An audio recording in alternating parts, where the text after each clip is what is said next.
Este programa tem o apoio da TV Interação, Associação Vida e Trabalho e da Ordem dos Advogados do Brasil, Seção São Paulo.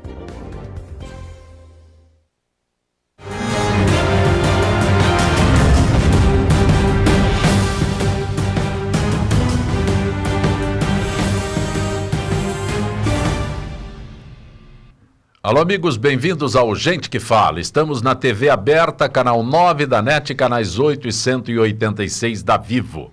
Estamos na Rádio Trianon, AM 740 São Paulo, Rádio Universal, AM 810 Santos. Estamos no estúdio da TV aberta, transmitindo através da nossa fanpage, facebook.com/programa Gente que Fala. Estamos na TV Guarulhos, canal 3 da NET, 11h30 da noite em Guarulhos. Nosso blog é gentequefala.com.br e hoje, segunda-feira de carnaval, estamos recebendo o presidente da FENASAMBA, Cachito Ricardo Campos. Cachito, prazer tê-lo aqui, Cachito. Mais uma vez estar com você é um prazerzaço. O que é que eu anunciei aqui, FENASAMBA? Traduz para mim. FENASAMBA é a Federação Nacional das Escolas de Samba. Né? Seria, na verdade, uma confederação. Sim. Né? Ligas, associações estaduais, municipais, resolveram se congregar para fazer a defesa do carnaval. E como é que o Cachito, paulistano convicto, conseguiu se eleger presidente da FENASAMBA com um carnaval fantástico que nós temos fora de São Paulo? Na verdade, a federação ela foi constituída a partir de de várias audiências que houveram pelo Brasil e em especial em 2013, quando fizemos uma audiência pública na Câmara dos Deputados e reunimos lá 10 líderes de 10 estados e a partir dali a gente já percebia que o carnaval estava começando uma crise. Né, a crise do financiamento. Crise no carnaval? Crise, não né? tem crise nenhuma, Cachito, que é isso? Na verdade, o carnaval está sempre... Até porque ele é um evento muito criativo, sim, então ele sabe supera tudo. Mas o financiamento, a relação com o poder público, já em 2013 havia um problema. E aí a gente foi conversando, juntando as ideias. No Rio de Janeiro há uma feira, já há 4 anos, uma feira nacional e um congresso, e a gente procurou ir conversando, e agora em 2017, em julho de 2017, na Carnavalha, a gente de fato fundou a Federação Nacional, porque tem muita coisa que a gente precisa estar junto. Cachito, tem um detalhe que eu gostaria de abordar contigo agora, né? Você fez referência a dificuldades financeiras, tudo mais. Tem aqueles que acham que dinheiro para o carnaval é um desperdício. E tem aqueles que acham que é um investimento maravilhoso. Como é que a gente supera isso? Porque eu me coloco, hipoteticamente aqui, eu me coloco entre aqueles que acham que é um desperdício o dinheiro aplicado no carnaval. Né? Você defende o dinheiro no carnaval. Então, hipoteticamente, como fazer para superar isso, para tentar me convencer que o carnaval é uma indústria de turismo fantástica? Bom, na verdade, a gente entende conhecendo um pouco mais a Constituição. Os estados, a União, os municípios têm que prover o povo de todas as necessidades. E a cultura é um bem importante para a nossa vivência. Né? Não é só trabalho, não é só emprego, não é só estudar, não é só trabalhar, enfim. A cultura também é um bem importante. Só que o carnaval, ele tem, além desse bem cultural, né, e do investimento, e da festa em si, hoje ele é uma das maiores economias na economia criativa. Né, que a economia criativa é um conceito vindo da Europa, né, que é uma nova forma de, através do lazer, através do conhecimento e das atividades de entretenimento, e o carnaval ele chega nas nos bairros mais pobres, nas comunidades mais pobres, e gera emprego, gera renda para essas comunidades, e além da atividade cultural, do lazer que a escola de samba tem. Hoje nós temos números já de valores que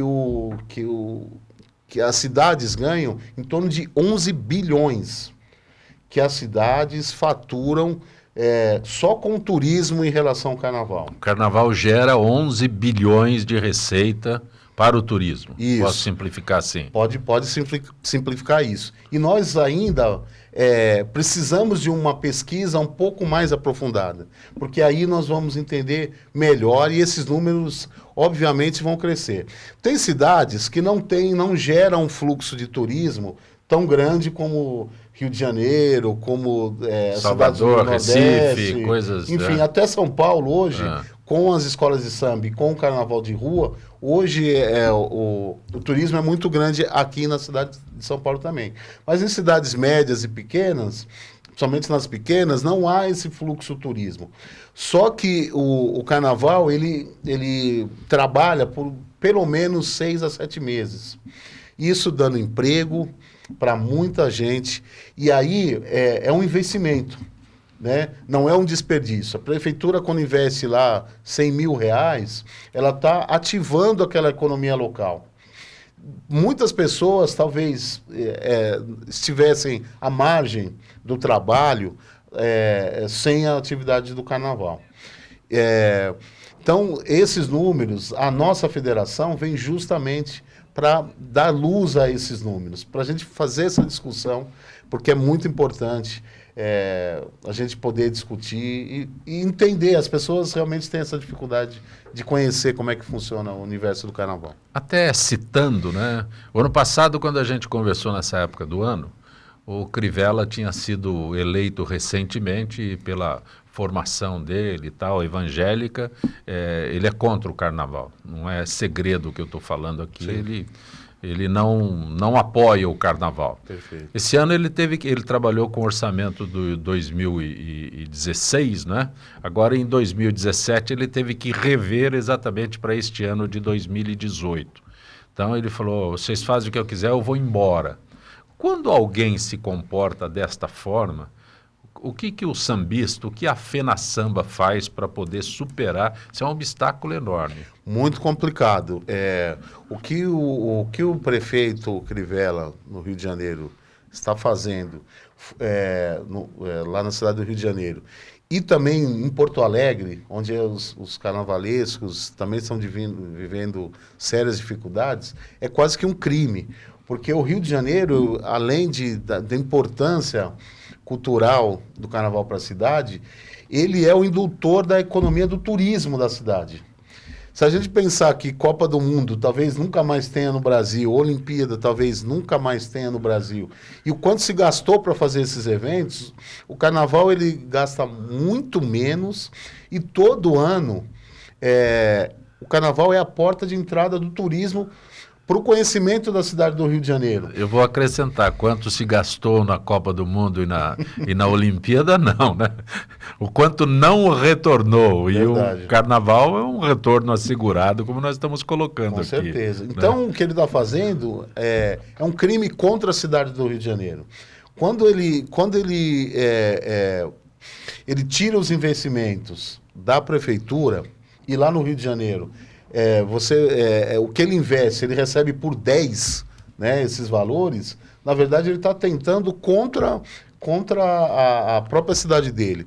Muitos turistas do Rio de Janeiro, muitas pessoas do Rio de Janeiro, que normalmente iriam, por exemplo, nos ensaios técnicos, que foram cancelados, e eram eventos pré-carnavalescos, que todo final de semana levava para o Sambódromo no Rio de Janeiro 70 a 80 mil pessoas, a cada sábado e a cada domingo. E eram pessoas do Brasil todas que iam para ver a preparação das escolas de samba. Esse ano, por conta do corte dos investimentos, não teve esses ensaios no Rio de Janeiro. O que acontece? São Paulo teve. Então, além de pessoas de todo o Brasil que vieram para São Paulo, muitos do Rio de Janeiro, porque as pessoas gostam do carnaval, vieram para São Paulo. E isso incrementou até o turismo aqui na nossa cidade. Você que vive o carnaval aqui em São Paulo, você que, né, é aqui de São Paulo, você tem uma análise desse crescimento turístico aqui em São Paulo que o carnaval trouxe? Veja bem, num primeiro momento... eu vou acrescentar, trabalhando no carnaval aqui em São Paulo há bastante tempo, não é? O carnaval de São Paulo era desprezado. Para acrescentar informação, havia a coincidência de desfiles do Rio e São Paulo, né, para prejudicar o Carnaval de São Paulo. Eu não estou contando nenhuma história, eu estou relatando o que eu vivi. E o pessoal, o Evaristo foi um dos que mais se mexeu, o Evaristo Carvalho, para que cessasse essa coincidência, né? E a partir do momento em que cessou a coincidência dos desfiles entre São Paulo e Rio, São Paulo ganhou, mas o Rio ganhou muito mais, né? Agora eu gostaria que você, se pudesse, traduzisse essa possibilidade aqui no Carnaval em São Paulo. Então, como eu estava te dizendo, em 2011, 2012, quando foi a explosão desse carnaval de rua em São Paulo, havia um grande problema já de uma certa crise. As pessoas com menos dinheiro para ir para o Rio de Janeiro, para ir para outros locais. É um erro dizer que paulista não gosta de carnaval, não gosta de festa. É que a gente não oferecia condições para os paulistanos. Havia problemas também do ponto de vista da legislação, né? Isso foi corrigido nessa época, foi possibilitado novos blocos chegarem a São Paulo e também vieram os blocos do Rio de Janeiro, Monobloco, Simpatia é Quase Amor, que são bandas tradicionais lá no Rio de Janeiro, vieram para São Paulo, juntaram com esse caldo e com essa operatividade que São Paulista tem, né? Quando faz bem as coisas, com mais organização.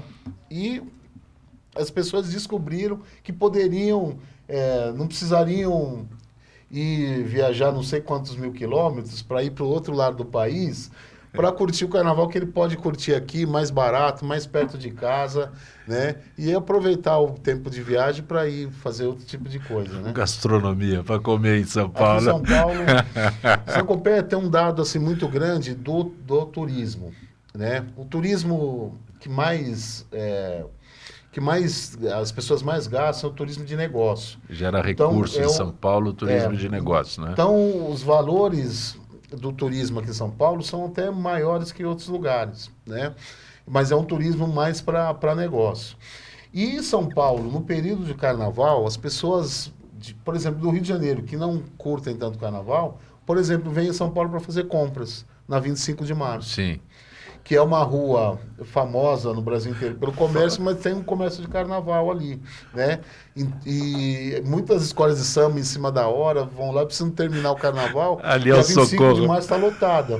Né? Ali é o Socorro. Né? Verdade. Mas, Cachito, você citou aí, eu tenho que aproveitar esse momento. Você fez referência aos blocos.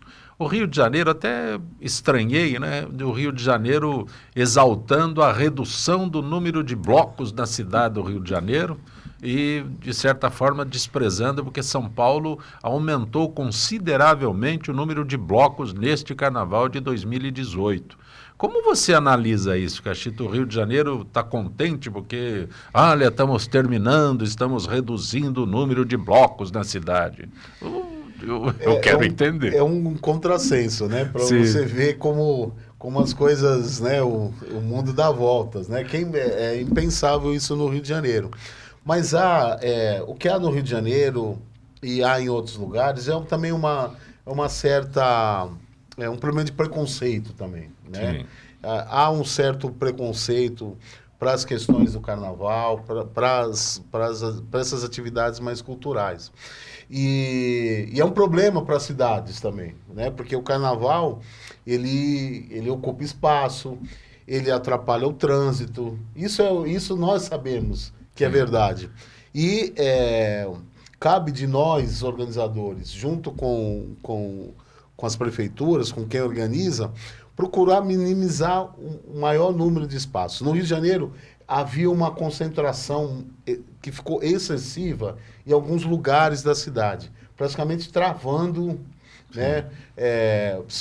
Para quem conhece o Rio de Janeiro, os principais blocos eram no centro da cidade, né? Rio Branco, ali naquela Cinelândia. E a poucos metros, a poucos quilômetros dali, é travada uma artéria gigantesca, uma parte dela que é a Avenida Presidente Vargas, por conta do acesso ao Sambódromo. Então, praticamente, ilhava a Zona Norte da Zona Sul, de outras regiões. E isso há um impacto, e aquelas pessoas que não gostam tanto, acabam ficando mais preocupados. Aqui em São Paulo, houve esse problema na Vila Madalena.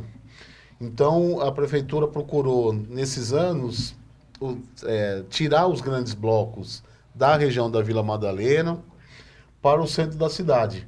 Então, deu uma descentralizada nessa crise de espaço, né, que São Paulo vive. Acho que são os problemas dos eventos, enfim, das grandes cidades. Carnaval na 23 de maio, você já imaginou isso? Né? Eu nunca imaginei e também não sei se é legal, porque o carnaval de rua, ele é um carnaval que ele é de contato, ele é de adesão, ele vai passando pelas ruas e as pessoas vão chegando.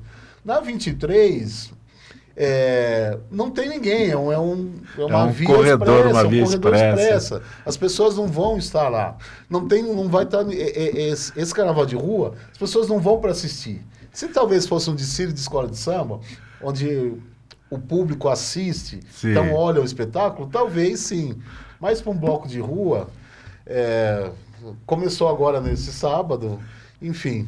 Mas eu tenho dúvidas quanto a essa ideia. A eficiência desse local, né? Muito bem colocado. Quem sabe do assunto é que tem que responder isso. E o Cachito está aqui para falar exatamente sobre isso. Blocos, aliás, outro questionamento que eu faço para a FenaSamba. A cidade do samba, né? Festejada no Rio de Janeiro, solucionou o problema no Rio de Janeiro? Resolveu?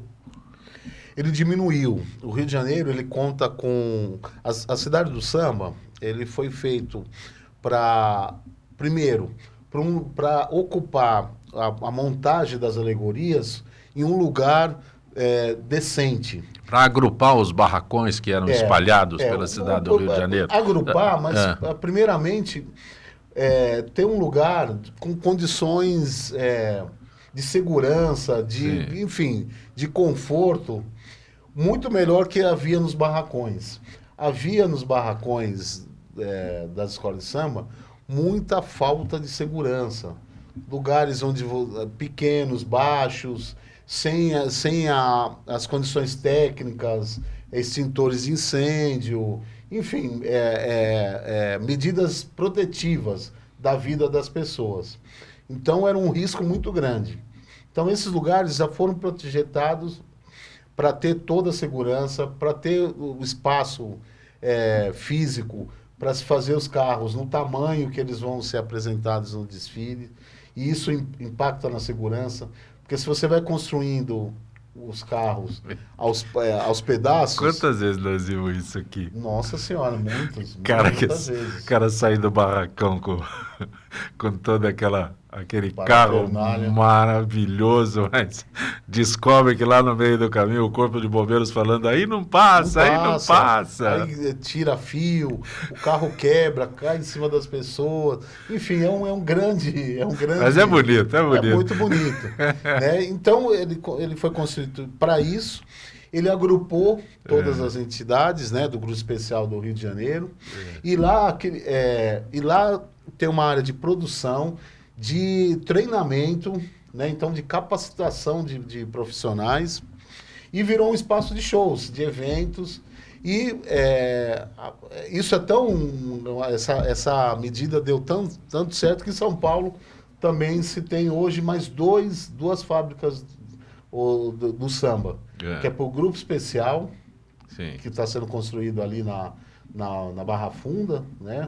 Ali na Marginal, e a Fábrica do Samba 2, que é para o grupo de acesso e para o grupo de acesso 2. Então, todas as escolas que desfilam no Sambódromo já têm os seus espaços. E aí fica muito mais fácil, por exemplo, para o transporte. Sai do mesmo lugar. Aquele espaço que tem onde se estacionam os carros alegóricos ali, entre o Sambódromo e o Campo de Marte ali. Não dá para fazer uma cidade do samba ali, distribuir um monte de... Nem sei qual é eu não sei se você sabe, aquela área do AMB é toda uma área do entorno, inclusive do aeroporto de Campo de Marte, é uma área da prefeitura. Agora a União e a prefeitura se acertaram, essa área está sendo devolvida para a prefeitura e há um projeto do prefeito João Dória de fazer um parque para a Zona Norte. Sim. Nesse parque vai se preservar aquelas áreas, né, para continuar o estacionamento das alegorias. Como hoje já tem as cidades do samba, né, já montadas, e está abrigando hoje as 34 escolas de samba que desfilam no Sambódromo, aquela área vai continuar como um estacionamento. E qual que é a facilidade disso?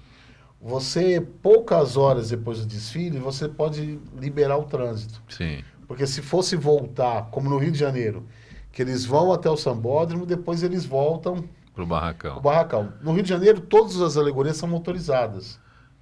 Então elas saem, ligam o motor, pega a primeira, a segunda e o carro vai embora. Aqui é na atração. Né? Só que ele é grande, um veículo especial. Então precisa todo de um aparato para isolamento, para esse transporte, que não é tão perto no Rio de Janeiro. São Paulo vai atravessar uma ponte para chegar no barracão. Mas elas precisam voltar para algum lugar para não atrapalhar o trânsito. Então, aqueles espaços do AMB são feitos para isso, para se colocar as alegorias lá, são desmontadas, elas são diminuídas e depois de alguns dias, durante as madrugadas, ela volta para o barracão, não atrapalha o trânsito, exceto um ou outro que quebra no meio do caminho. Isso Agora eu vou complementar a pergunta sobre a escola, a cidade do samba. Enredo é um negócio guardado a sete chaves, né? E a primeira vez que se falou em cidade do samba, né? Agrupar todo mundo lá, o cara de uma escola fica preocupado em ser visto, né? Construindo suas alegorias, fazendo lá o seu trabalho. Até que ponto isso é verdadeiro, que tem essa espionagem? Na verdade, hoje... Ou é só uma alusão, alguma coisa que é... Isso ficou um pouco no passado. Então, não se mostrava fantasias, se não mostrava alegorias. Hoje, você disputa um mercado, vamos dizer assim. As próprias escolas disputam componente, enfim. E a alma do negócio é a propaganda. Então, a gente que vai desfilar, nós queremos ver a nossa fantasia. Se a gente for desfilar numa alegoria, nós queremos saber que alegoria que nós vamos participar. Então, é claro que não há uma super exposição, mas hoje em dia é um pouco do folclore. Os carros alegóricos, uma boa parte já estão no Sambódromo, né? Antes do desfile. Sim. Então, as pessoas passam lá e veem... Enfim, mas é um folclore, tem coisas que maravilhoso. São coisas importantes para o ritual do carnaval. Mas tem um detalhe, né? Você como presidente da FENASAMBA, a gente, quando fala em carnaval, tanto no Rio quanto em São Paulo, né? Imagina logo o desfile dessas grandes escolas, né? Todos esses nomes que nós temos aí que movimentam o carnaval. Mas aqui em São Paulo... nós temos os bairros, né? Sim. É a UESP que organiza. É a UESP que organiza os bairros hoje. Qual é a dimensão disso, de você fazer um desfile lá na Zona Norte, fazer um desfile na Zona Oeste, fazer um desfile na Zona Sul? Qual é a dimensão disso? Hoje... A FENASAMBA, como é que vê isso? Então, hoje, a FENASAMBA, basicamente... ela tem um olhar, enfim, para o carnaval como um todo. Sim. Mas o nosso foco hoje é dar sustentação, dar equilíbrio para os carnavais médios e pequenos, né? Então, nós estamos falando aqui da cidade do samba. As escolas menores também fazem alegorias. Sim. Não com a mesma proporção das que desfilam nos sambódromos, né? Mas é proporcional. Mas ela precisa também do espaço. E hoje não tem. As escolas de samba fazem ainda em barracões muito precários. Tem escolas de samba que fazem no tempo, fazem no descoberto. Esse período de janeiro e fevereiro chove muito. São Paulo é a cidade que mais cai raio, né? Então, é verdade. São coisas assim, muito complicadas. Então, a FENASAMBA, ela trabalha e ela tem um olhar para os carnavais que precisam ser estruturados, né? A partir de algumas premissas que a gente está elaborando. Eu queria aqui dizer qual que vai ser a linha de atuação da FENASAMBA. A gente não faz eventos, não faz atividade, mas a gente cuida da política. Não a política partidária, a política da ideia de levar para o governo federal, estadual, municipal, como se financia esses eventos. Por exemplo, nós criamos uma frente parlamentar porque nós queremos, já em 2019, leis específicas para o carnaval. Por exemplo, a Olimpíada fez com que o governo criasse uma regra diferenciada para a contratação, entendendo a importância do evento. O carnaval pensa do mesmo jeito. Precisa se pensar em regras de contratação, de leis específicas para o carnaval. Porque nós temos obrigações, e são muitas. Mas as escolas de samba são entidades pequenas. Entidades que levam, por exemplo, contratam pessoas que precisam estar amparadas, por exemplo, pelas legislações.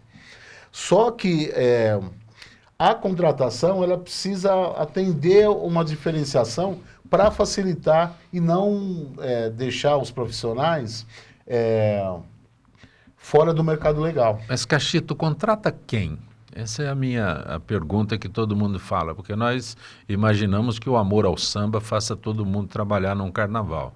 Mas tem os que são contratados, exatamente. Sim, quem é contratado num carnaval para... Contratado. É pago, é um profissional pago. Quem é contratado? Todos os profissionais que fazem alegorias são contratados. Sim. Por quê? O carnaval é uma disputa, né? A gente ama aquela atividade. Por isso que eu falei, a gente imagina que todo mundo vai na base do amor. Com certeza, mas hoje tem uma alta disputa. Então precisam pessoas que trabalhem, por exemplo, 8 horas por dia, durante 6 a 7 meses. Algumas escolas chegam a 10 meses esse período. Então elas precisam trabalhar. Então todos os profissionais de barracão são contratados. As que fazem as fantasias, costureiras, são contratadas. Na linha dos artistas, mestre-sala, porta-bandeira, puxador, que requer uma condição especial, ou física, ou de talento, ou de preparação. Mestre-sala e porta-bandeira são 2 pessoas que levam uma nota. Para você ter uma comparação, evolução é a nota da escola de samba toda. Então, numa escola de samba grande, 4.000 pessoas para fazer uma nota. Mestre-sala e porta-bandeira são 2 pessoas. Né? Os puxadores, ala musical, os artistas. Todo mundo entra com 10 na avenida. Todo mundo entra com 10. Quando pisa a linha amarela, vai perdendo. E aí é o xingamento depois da comunidade. Os principais dirigentes, diretor de harmonia, já são profissionais remunerados. Eu vou dar um exemplo numa escola que eu voltei agora, depois que eu saí da UESP, e tô militando. Eu virei ritmista ou na linguagem mais antiga, batuqueiro. Sim. Né? Que é mais do na nosso... escola? Da escola Samba Vai-Vai. Sim. Né? Que foi fundada pelos meus avós. E o Vai-Vai ensaia na rua. A quadra é muito pequena, leva lá 5, 6 mil pessoas aos discutir tanto isso com o Tobias. Entendeu? O Vai-Vai, ele monta toda uma estrutura de logística. Então, ele põe grade, ele fecha a rua, ele monta a barraca para montar os bares, os camarotes. O ensaio começa por volta das 7 horas da noite. Às 2 horas da tarde, tem uma equipe lá de 6, 7 pessoas, todo final de semana, para montar essa logística. Pôr as grades na rua, descer as cabines onde ficam os bares, as barracas, montar lá a cabine de bilheteria.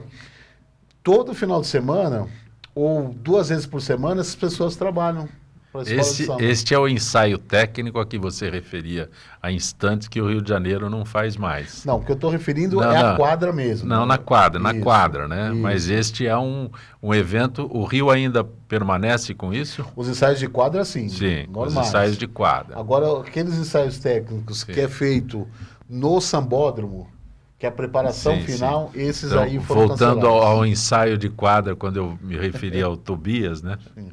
A gente conversava sempre, ele falava assim, tá querendo mudar daqui, não pode sair daqui, tem que ficar daqui. Mas, Tobias, vai ali. Não, é aqui. O Vai-Vai é uma das poucas aqui, escolas 14 bias.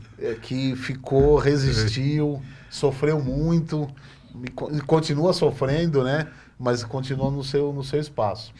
Então, você tem uma equipe lá, e fora as pessoas que vão trabalhar nas barracas, enfim, são 20, 30 pessoas, seguranças, que trabalham exclusivamente do carnaval.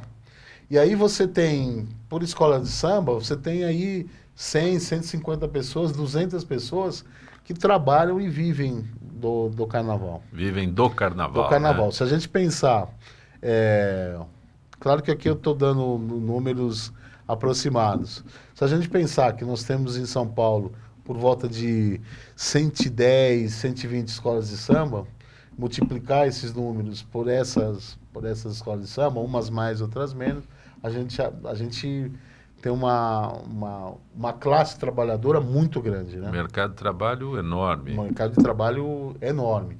Então, a federação, ela busca regulamentar uma lei futura que regulamente essa situação. E também a gente sabe que o país está numa dificuldade. E a gente precisa pensar em novas formas de trabalho. Talvez por dentro do governo ou na iniciativa privada. A federação ela quer propor para ajudar esses carnavais, como o da UESP, né, que teve um corte de infraestrutura, né, está sendo realizado, ontem foi realizado, hoje também, mas com muitas dificuldades, né? Até sexta-feira não tinha dinheiro para pagar os ônibus para levar os componentes, né? Poucas pessoas sabem, dá uma informação que talvez seja quase que exclusiva, porque isso não foi divulgado. O prefeito João Dória fez um corte de quase 20% nas verbas. Como é que esse dinheiro foi recolocado no carnaval? Através dos vereadores e da Câmara Municipal, que também poderia aportar emendas no orçamento e acabou colocando. Porque, como no Rio de Janeiro, que o prefeito cortou 50% dos valores, aqui cortou 20%. Então, aqui também houve uma grande dificuldade. E essa dificuldade parou na UESP, que são as escolas menores, que não tem tanta mídia, né, do presidente, quer dar um abraço ao presidente Nenê, Alexandre Magno Nenê, que hoje está brilhantemente dirigindo o carnaval das escolas menores. Mas como São Paulo, como a UESP, em vários lugares do Brasil, essa é a realidade de corte, de dificuldade. Superou já aquela divisão que tinha de Liga e UESP, aí unificou, superou ou não aquilo lá? Continua. Hoje eu não estou mais na direção, mas tenho acompanhado. E nesse final, aí, desse eu vou dizer por quê, né? Quando era porque a proposta é muito genial, né? A UESP cuida de um setor, a Liga cuida de outro, tal, mas depois havia muito conflito. Isso, né? Verdade. Aí vamos nos unir, mas teve a união, não teve a união. Como foi isso? Na verdade, hoje o presidente Paulo Sérgio da Liga e o presidente Alexandre Magno Nenê da UESP têm se falado, né? Estão se conversando. De 2017 para 2018, houve a passagem de um dos grupos que estava na UESP, que era o único que estava no Sambódromo, passou para a Liga. Então hoje a Liga comanda todo o desfile do Sambódromo, os 3 grupos do Sambódromo, e a UESP comanda todos os desfiles de bairro de São Paulo.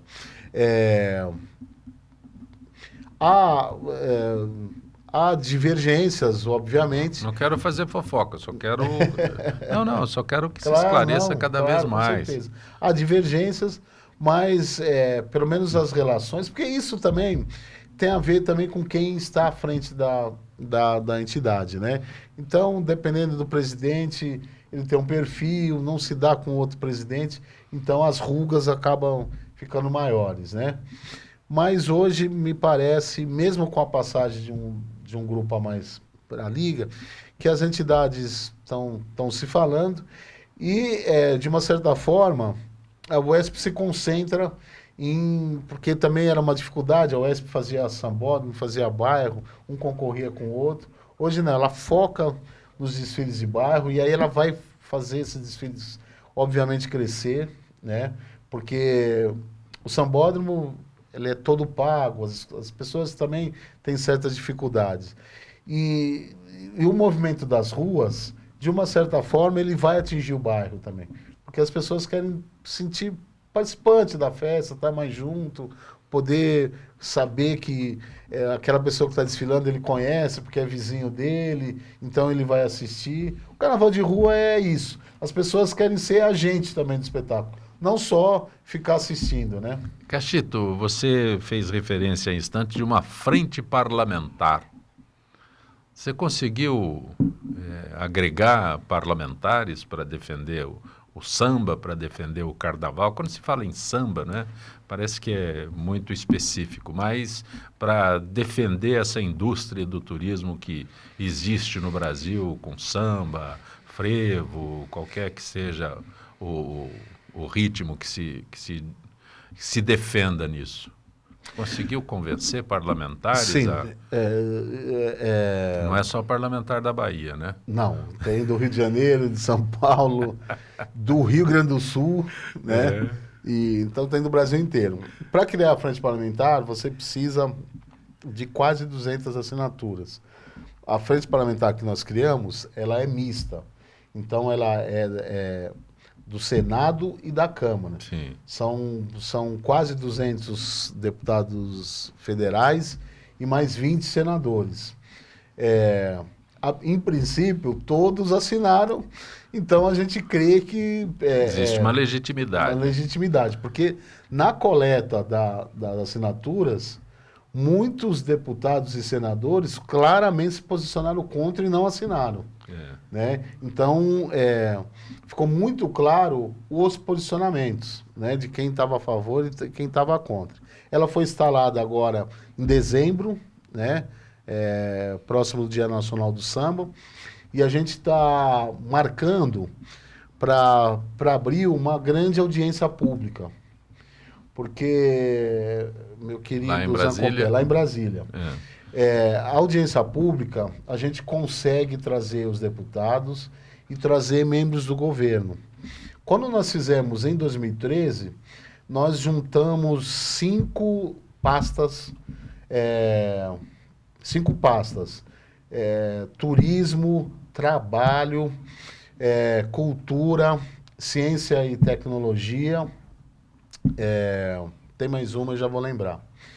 E criamos um grupo de trabalho, um GT, para formular uma política nacional. Isso que nós queremos, formular uma política nacional para o carnaval. Foi criado um plano nacional do carnaval.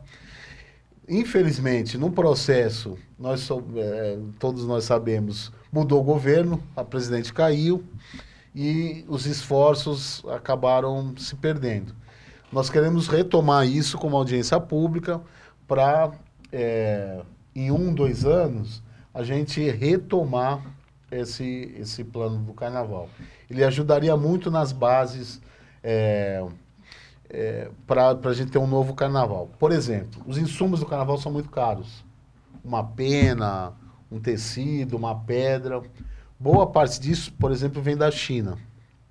Por que o governo não pode ajudar a gente criar uma indústria aqui e produzir esses materiais?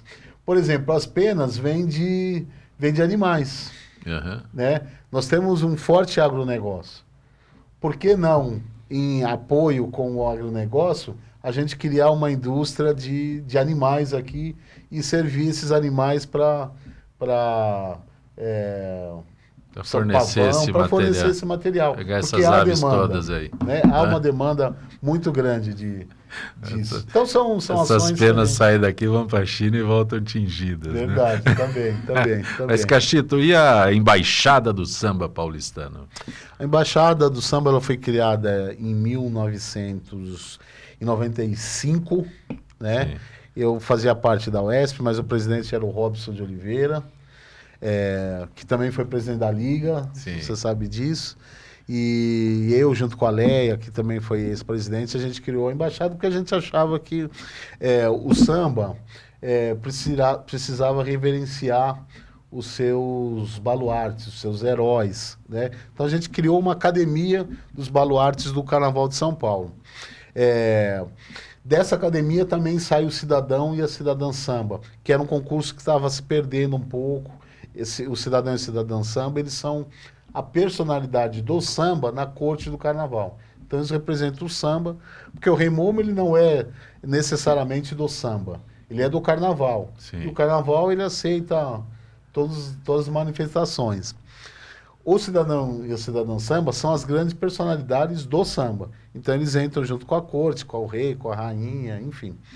E hoje ele passou a ser a maior referência, hoje, o carnaval brasileiro, do que é velha guarda, do tratamento para a velha guarda, da história. Então ali virou a grande salvaguarda do samba, porque estão ali depositados naquelas almas, naquelas pessoas, a história do nosso samba. É uma forma de a gente não sair muito do caminho, né? Porque o samba é grande, vai virando aquela indústria gigantesca e às vezes a tendência é sair da sua cultura, da sua história, né? Mas e o Centro de Documentação e Memória? O Centro de Documentação e Memória, criado em 1999, hoje é o espaço público maior que se tem em São Paulo para guarda de documentos, para referência de livros, de teses. Mas eu posso ir lá e tenho acesso normalmente? Você tem acesso e você está falando com o coordenador. Eu estou coordenando na 3 de maio 855. Sim. É na própria sede da UESP. A sede da UESP tem duas portas. Dois acessos. Dois acessos, desculpa. E um desses acessos é do CDMS. Ele funciona no horário das 11 às 6 da tarde, né? Como nós estamos reestruturando ele, nesse momento ele está fechado nesses dias de carnaval, no final do mês reabre e a pessoa procura o UESP e faz um agendamento de visita e a gente vai estar lá. Você tem espaço na sua agenda ainda ou não? É o presidente da FENASAMBA, é coordenador do Centro de Documentação, é da Embaixada do Samba. Você tem espaço na sua agenda? E faltou alguma coisa? Desfila na Vai-Vai. Desfila na Vai-Vai. No Rio desfila onde? No Rio eu vou mais para dar uma força moral ao presidente Jorge Castanheira, os sambistas, e depois vou a Porto Alegre. Esse ano eu vou a Porto Alegre, porque o carnaval lá é... fora de época, né? É no final de março. Vou a Campos, no Rio de Janeiro, que tem um carnaval fora de época. vou a Uruguaiana, que o carnaval é no final de fevereiro. A gente vai andar um pouco o país aí. Deixa eu aproveitar, já que você é presidente da FenaSamba, né, Federação Nacional de Samba, aqui em Santos, o carnaval, Praia Grande, o carnaval foi antecipado. Foi semana passada. Isso sempre aconteceu em Aracaju, né? Aracaju, sim. O carnaval é o carnaval mais tranquilo do Brasil já há décadas, porque o desfile em si, né? Ele acontece antes, né? Vitória também. Vitória, são cidades que adotaram essa medida, porque aí o carnaval na cidade fica mais tranquilo. Outros lugares têm a micareta, que é completamente fora desse período de carnaval. Como é que a FenaSamba vê isso mais recente aqui no litoral paulista, onde se antecipou o carnaval para que as pessoas possam ir a esta cidade turística, ao litoral paulista, que é um centro turístico maravilhoso, com mais calma, sem o fervor do carnaval? Isso do ponto de vista, inclusive técnico, ele é um ganho muito grande. Porque pode, através disso, pode ter uma comunicação entre vários carnavalescos. Então, Santos recebe gente de São Paulo, de outras cidades do interior, até do Rio de Janeiro. Esse pessoal de Santos pode vir para São Paulo, como vão para outras cidades, vão para o Rio de Janeiro, né? Então você tem uma distribuição, né?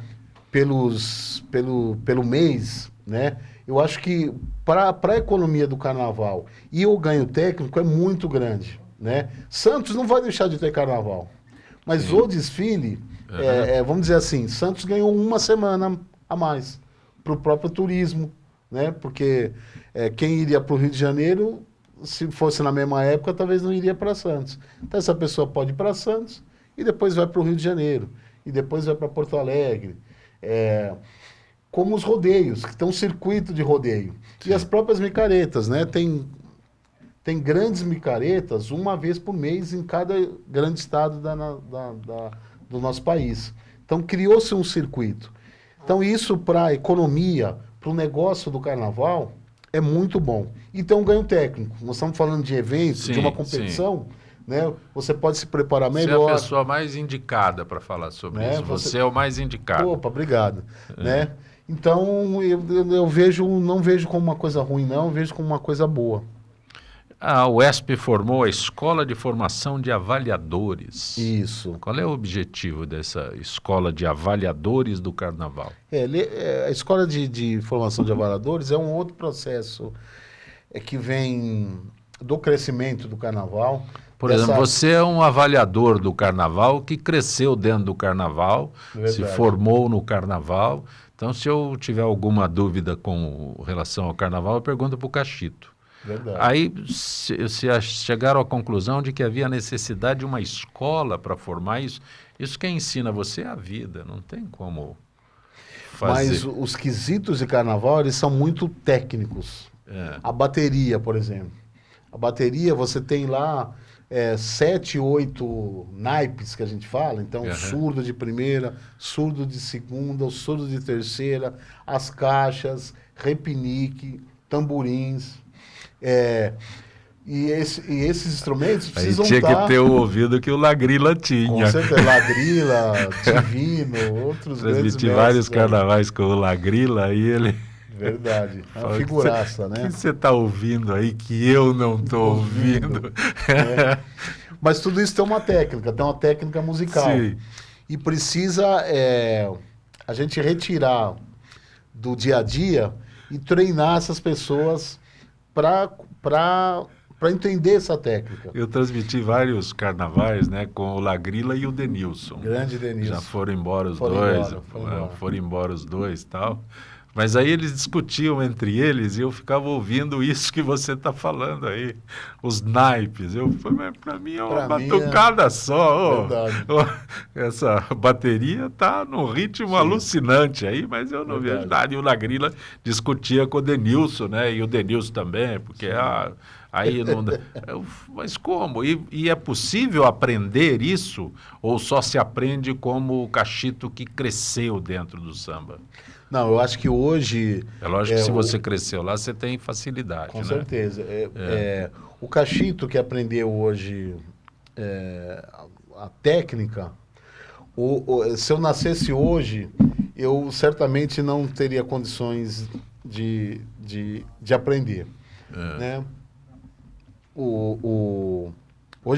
Hoje, é claro, teve uma evolução muito, muito importante dentro do critério de julgamento, né? Dentro do formato do desfile de escola de samba, que eram muito mais rústicos, né? No passado. Hoje não, hoje tem uma alta técnica, uma alta performance dos profissionais. Então nós precisamos treinar. E por que é escola? Porque as pessoas passam até 4, 5 meses fazendo reuniões semanais para fazer esse aprendizado, né? E a UESP, ela forma... Eu teria que ficar num curso de 5 meses lá para aprender analisar isso daí? Sim. É isso? O que eu aprendi numa vida inteira, eu tenho 47 anos e desfilei a primeira vez aos 10 anos. Já então foi na Tiradentes. São 30 anos de uma leve... Já foi na Tiradentes. Já fui na Tiradentes. Comecei na Tiradentes. Embora muito pequeno, eu fui na São João. Que você transmitiu. E hoje, você precisa, para ter, por exemplo, sem falsa modéstia, o meu conhecimento, Sim. Você precisa, para aprender isso, para julgar um carnaval, pelo menos 5 meses você está reunido para ter esse ganho de conhecimento de 30 anos, né? Cachito, eu quero fazer um registro, aproveitando você aqui que vive no samba, não é? Nesses seus 47 anos, né? O samba em São Paulo, você sabe disso, mas o samba em São Paulo, na verdade, ele cresceu graças aos profissionais da comunicação que se empenhavam em incentivar os sambistas, né? O Evarista era o principal agente, elo de ligação entre os profissionais de comunicação e o samba. Então, eu gostaria de deixar este registro aqui da importância dos profissionais de comunicação para fazer o samba. Sim. O Cova Júnior está aí até hoje, com um ouvido fantástico para o samba, né? Foi presidente da UESP, né? Lá nos idos, no final dos anos 60, mas esse registro eu faço questão de ressaltar a importância dos profissionais de comunicação para que o samba de São Paulo estivesse no estágio que está hoje. Sim, hoje eu estou hoje eu trabalho com a história, né? Sim. Eu estou lá no Centro de Documentação, aqui no Centro de Documentação e Memória. Então eu sou obrigado, é uma coisa que eu gosto, mas sou obrigado a... Você foi pesquisar depois que eu falei para você? Com certeza. Na verdade, em 94, nós fizemos o Encontro da Memória do Samba. Sim. Foi o último evento que muitos sambistas importantes do Carnaval participaram. Eu diria que na época, Geraldo Filme, Madrinha Eunice, o Zeca da Casa Verde, todos morreram, foi em 94, eles morreram em 95. Sim. Né? O Geraldo morreu em janeiro de 95 e março morreu a Madrinha Eunice. O Zeca morreu ainda em 94. Então, e eu costumo falar em debates, em palestras, que o samba de São Paulo, o Estado, chegou muito depois dos jornalistas, dos profissionais de comunicação e das emissoras. Em 50, 40, 50 e 60, quem organizava os desfiles de escolas de samba eram os profissionais de comunicação e as emissoras. Sim. Bandeirantes, Pan-Americana, enfim, outras Record. Né? Eles que basicamente organizavam os desfiles de carnaval. E o processo de organização, de estruturação das escolas de samba, com documentos, com toda essa parte legal, foi conduzida pelos jornalistas. Então, podemos falar de Cova Júnior, de Moraes Sarmento, de Evaristo Carvalho, que era uma pessoa que tinha uma ligação mais direta com samba, Renato Correia, Clóvis Messias, grande Clóvis Messias, apaixonado pela Nenê da Vila Matilde, né? Foram esses profissionais lista é infindável, que fundaram a Federação das Escolas de Samba, que foi a primeira entidade organizativa das escolas de samba, e fundaram a UESP, que veio logo após a federação, e foi a grande experiência hoje para ter organização do Carnaval de São Paulo. Então nós devemos hoje esse crescimento do Carnaval a vocês. Eu não fiz esse registro em termos de dívida, eu faço esse registro porque eu acho maravilhoso para que se conheça a história que vocês têm lá no Centro de Documentação. Não, eu faço questão de memória do samba. Eu faço questão de falar isso porque sem vocês, e assim, hoje nós estamos